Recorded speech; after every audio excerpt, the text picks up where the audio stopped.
दिल्ली का जाना माना इलाका। वारदात का दिन 10 और 11 अक्टूबर 2024 और लड़की जो दिल्ली की सड़कों पर रात के समय बिना कपड़ों के बदहवास चल रही है। उसके शरीर के हर अंग से खून बह रहा है और वो आधी रात को 6 से 7 किलोमीटर तक पैदल चलती है। ऐसा सोचने से ही किसी की भी रूह कांप जाए, लेकिन ऐसा सच में हुआ है। देश की राजधानी दिल्ली में एक बार फिर निर्भया कांड जैसा मामला सामने आया है, जिसमें हैवानियत की सारी सीमाएं पार कर दी गई हैं और ये भी सिर्फ एक बार नहीं बल्कि बार बार किया गया है। हम बात कर रहे हैं उड़ीसा से दिल्ली आई एक लड़की की, जिसके साथ दरिंदगी की सारी हदें पार कर दी गई हैं।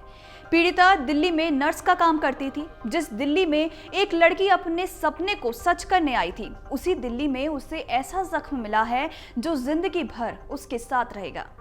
दरिंदों ने पीड़िता के साथ ऑटो में गैंगरेप किया। बार बार किए गए गैंगरेप से युवती का मानसिक संतुलन भी बिगड़ चुका है।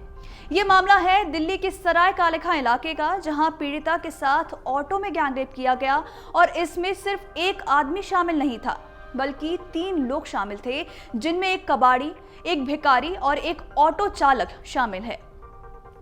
वो 10 और 11 अक्टूबर 2024 के दरमियान रात थी। आधी रात के आसपास सेंट्रल दिल्ली में एक छोटी सी दुकान चलाने वाले कबाड़ व्यापारी प्रमोद अपना सामान समेट रहा था। ये उसके लिए रोज का काम था, लेकिन उस रात उसने ज्यादा शराब पी ली थी। वो अपने घर की तरफ जा रहा था और तभी उसकी नजर एक महिला पर पड़ी। वो अकेली महिला सड़क के किनारे कुछ ही दूरी पर बैठी हुई थी। प्रमोद ने उसे दूर से ध्यान से देखा।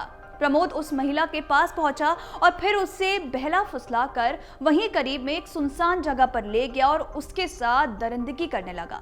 वो किसी गिद्ध की तरह उस महिला पर टूट पड़ा।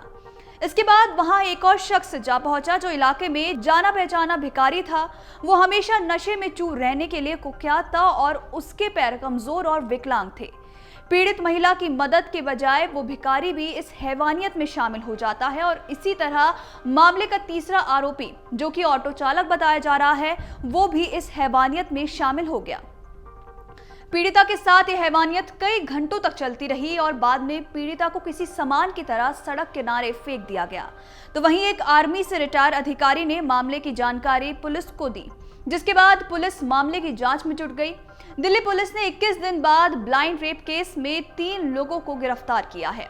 आपको बता दें कि जब पीड़िता को अस्पताल में भर्ती करवाया गया, तब ये देखा गया कि दरिंदगी की वजह से उस लड़की की मानसिक स्थिति पर गहरा असर पड़ा है।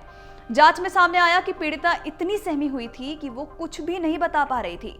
महिला सिपाही को सोशल वर्कर बनाकर उसकी देखभाल के लिए रखा गया और पीड़िता अपनी मानसिक स्वास्थ्य चुनौतियों और घटना के आघात के कारण घटना के समय और स्थान के बारे में अन्य जानकारी बताने में भी असमर्थ थी।